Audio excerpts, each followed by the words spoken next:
நண்பர்களே, எல்லாத்துக்கும் ஒரு அன்பான வணக்கம். நண்பர்களே, இந்த பாடல் வரியை மட்டும் கொஞ்சம் கேளுங்க.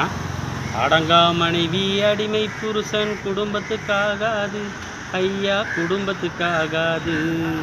யானையை போலே தீவனம் தின்ன ஜீரணமாகாது, ஐயா ஜீரணமாகாது.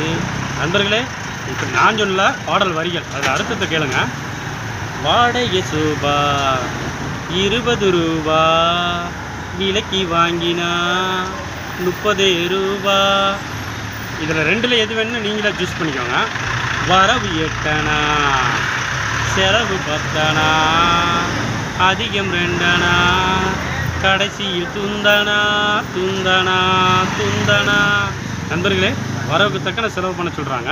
அதாவது ஒரு கடன் வாங்கினாலும் நம்ம வரவுக்கு தக்கன கடன் வாங்கிக்கோன்னு சொல்கிறாங்க. பார்த்து நல்லா இருக்கணும் எல்லாரும். நன்றி.